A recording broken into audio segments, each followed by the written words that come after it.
Salut tout le monde, donc aujourd'hui on se retrouve pour une vidéo de présentation de mes poissons nageurs que j'utilise pour la truite. Donc comme d'habitude, je vais essayer de vous expliquer tout ça, de vous présenter mes leurres et de vous conseiller dans le choix de vos leurres si vous voulez vous mettre à la pêche de la truite aux poissons nageurs. Allez, c'est parti. Donc je vais quand même vous détailler chaque catégorie de leurres donc pour la truite. Donc on va commencer par le crankbait. Donc je vais déjà vous les montrer un par un. Donc ici on a donc un petit crank de chez Ilex. Donc là c'est le Chubby Silent de chez Ilex. Donc un leurre qui va aller jusqu'à 50 cm de profondeur. Ensuite à côté on a un petit leurre aussi de chez Maria. Donc là c'est un leurre qui va aller à 80 cm de profondeur. À côté un leurre de chez Ilex aussi.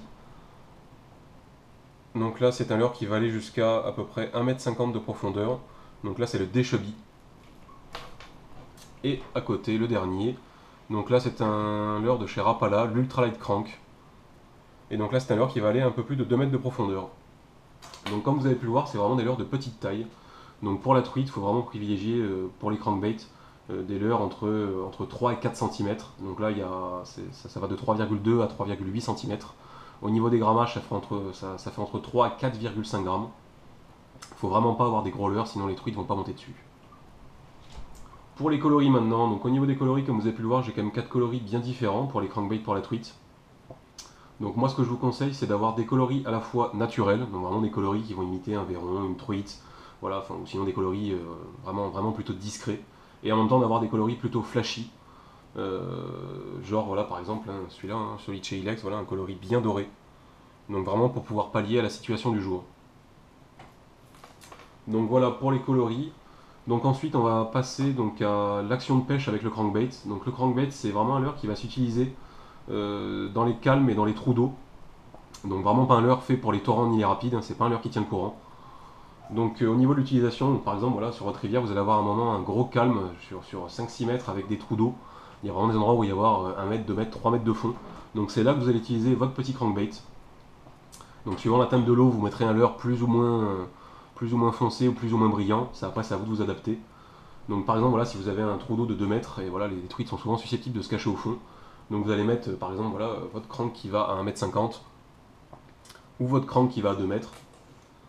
Et c'est vraiment là que vous allez pouvoir faire la différence. Donc pour les crankbaits, je pense à peu près vous avoir tout dit. Donc maintenant on va passer à une autre catégorie de leurres. Donc la deuxième catégorie de leurres, donc ça va être les leurres à flanc plat. Donc je vais déjà commencer par vous présenter les deux leurres que je me sers souvent. Donc en premier lieu, donc là un leurre de chez Rapala, donc c'est le X-Rap Countdown. Et donc à côté un leurre de chez Ilex, donc c'est le Flatfly 50 SP. Donc là au niveau de la taille, donc là c'est deux leurres qui font 5 cm. Donc pour ces leurres là, généralement les tailles ça va aller à peu près de 4 à 5 voire plus. Donc moi vraiment je pêche vraiment dans des petites rivières, donc je dépasse rarement les 5 cm. Vous après si vous pêchez vraiment dans des rivières beaucoup plus larges, donc des rivières qui vont aller de 5 des fois jusqu'à plus de 10 mètres de large, et qu'il est susceptible d'y avoir de grosses truites dirons-nous, vous allez quand même pouvoir prendre des leurres qui vont aller de 5 à 7 voire 8 cm suivant donc les rivières que vous allez pêcher. Pour les coloris, donc comme vous avez pu le voir, j'ai quand même deux coloris plutôt naturels. Donc moi je vous recommande vraiment de toujours prendre des coloris plutôt naturels, donc des coloris imitatifs du verron, de la petite truite fario, de la petite truite arc-en-ciel. Sur ces leurres-là, ça va vraiment être ces coloris-là qui vont être les plus prenants. Après, pourquoi pas en avoir un quand même de couleur flashy pour les jours où les eaux seront plus teintées, ou les jours où les truites ne voudront pas monter sur des coloris comme ça. Mais en tout cas, moi personnellement, c'est ce que je vous recommande. Donc ensuite on va passer à l'action de pêche. Donc ces leurres là du fait de leur flanc plat, sont faits vraiment pour pêcher dans les torrents ou les rapides. Donc c'est des leurres qui ne vont pas remonter, se mettre en travers, même si vous les mettez dans des courants vraiment très forts. Donc l'autre particularité vraiment de ces leurres là, c'est que c'est des leurres qu'il va quand même falloir animer. Donc vous pouvez pêcher en linéaire avec, hein, ça rien ne vous en empêche, je vous dis pas que vous n'allez pas prendre du poisson, mais ils vont être beaucoup plus prenants si vous les twitchez. Donc en fait le twitch ça consiste vraiment à mettre des petits coups secs dans votre canne, vraiment des tout petits coups. Et donc à chaque petit coup sec, ce leurre là, enfin ce type de leurre là, en fait va vraiment se désaxer et donc montrer ses flancs et vraiment briller. Et donc ça va vraiment lui faire une nage erratique, et c'est vraiment quelque chose qui va sûrement décider la truite si jamais elle est en train de vous suivre. Et généralement si elle vous suit, vous faites 3-4 petits twitch, généralement la truite va venir derrière et va prendre. Donc je pense à peu près vous avoir tout dit donc sur les leurres à flanc plat. Donc on va passer à l'autre catégorie. Donc on passe maintenant à la dernière catégorie de leurres. Donc là ça va être plutôt des leurres, donc des jerkbait classiques, donc à flanc rond, donc qui vont plutôt servir pour les endroits à courant modéré. Donc je vais déjà vous les présenter un par un. Donc là, hop, donc là c'est un petit Rapala Cooldown en 3 cm. Donc à côté un Lurilex, donc là c'est un Chubby Minnow, hop, en 3,5 cm. À côté, donc là on a un leurre, c'est un de mes premiers leurres que j'avais acheté, donc un leurre de chez Volkien. Donc je ne saurais pas vous dire le modèle précis. Donc là à côté on a un leurre de chez Lucky Craft. Donc là c'est le Umbak Minnow.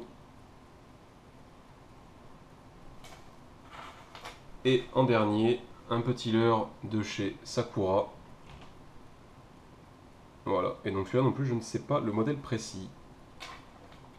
Donc au niveau de la taille, donc là comme vous pouvez voir toujours, hein, c'est pareil, entre 3 et 5 cm. Voilà, moi pour les rivières que je pêche, j'ai pas besoin de prendre plus. Pour les coloris, donc comme vous avez pu le voir, hein, c'est toujours pareil, hein, plutôt privilégier des coloris naturels. Et pourquoi pas non plus avoir un coloris plutôt flashy pour les jours où ça marche pas trop. Donc on va passer à l'action de pêche. Donc il faut savoir que ces leurres-là, c'est des leurres qui seront plus destinés soit à pêcher dans les calmes, où il n'y a pas beaucoup d'eau, ou sinon dans les courants modérés, donc vraiment quand il y aura un petit courant. Parce que sinon c'est quand même des leurres qui vont assez vite décrocher dans les grands courants. Donc là ça va quand même se diviser en deux sous-catégories. Donc vous allez déjà avoir dans un premier temps donc les leurres suspending, donc comme le Lucky Craft. Donc les suspending, donc c'est vraiment en fait des leurres qui vont servir quand vous allez donc faire votre lancer et ramener à faire des pauses. Donc par exemple vous allez jeter sur votre poste, vous allez ramener 3 mètres, faire une pause de 1 à 5 secondes. Et au redémarrage de la pause, n'hésitez pas à mettre des twitch, que les leurres suspending, c'est quand même des leurres qui vont quand même pas mal se désaxer.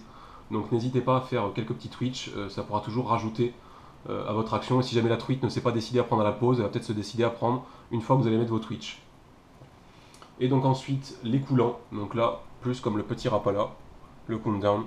Donc là, c'est des leurres que vous allez pouvoir plus ramener en linéaire. Vraiment, donc là, il n'y a pas vraiment besoin de les twitcher, ça va pas vraiment apporter grand chose. Donc voilà, donc je pense à peu près vous avoir tout dit sur cette dernière catégorie de leurres. Donc maintenant on va passer au matériel de pêche. Pour le matériel de pêche, donc on va déjà commencer par la canne. Donc au niveau du grammage, ce qui se pratique le plus vraiment pour le lancer léger pour la truite, généralement c'est 2,7 grammes, voire 2,8 grammes. Moi personnellement j'ai une 2,7 grammes, donc ça va très bien pour lancer même des leurres de 2 grammes, si vous avez quand même une bonne canne. Le plus important vraiment, ça va vraiment être l'action de votre canne. Donc il faut une canne plutôt rigide, donc d'action fast ou pointe rapide. Donc en fait ça va permettre quand vous allez animer votre leurre, vous allez mettre vos twitch, la pointe en fait va revenir vraiment très vite en place et donc ça va permettre de retranscrire chaque mouvement de votre poignet à votre leurre. Alors que si jamais vous prenez une canne qui va avoir une action beaucoup plus molle, à chaque twitch en fait votre canne ne va pas avoir le temps de revenir et donc votre leurre ne va quasiment pas s'animer. Ensuite pour le moulinet, donc moi ce que je vous recommande c'est vraiment un moulinet plutôt léger, donc généralement en taille 1000. Mais surtout le plus important quand même pour le moulinet, c'est vraiment un moulinet qui va récupérer quand même pas mal de fils par tour de manivelle. Donc moi le minimum que je vous recommande c'est 70 cm de récupération par tour de manivelle. Si vous prenez moins, dès que vous allez pêcher dans des torrents ou dans des rapides, bah, tout simplement en fait vous allez mouliner à fond et vous n'allez même pas réussir à récupérer votre leurre en le faisant nager. Donc ensuite pour le fil, donc le meilleur compromis c'est du nylon. Moi personnellement je suis en 14,8 centièmes. Donc après, suivant les rivières que vous allez pêcher, ça va aller de 10 à 16 centièmes. Donc 16 centièmes pour les plus grosses rivières où il y aura vraiment des grosses truites. Donc moi, le nylon, c'est du Powerline Texelium. Donc c'est un nylon qui se trouve dans les 10-15 euros. C'est vraiment un bon compromis niveau rapport prix. Donc je vous le recommande pas mal celui-là. Et donc la dernière chose, donc c'est les agrafes. Donc moi, au niveau des agrafes, je suis des agrafes de chez Smith. Donc en double zéro. Donc vraiment des toutes petites agrafes pour des tout petits poissons nageurs.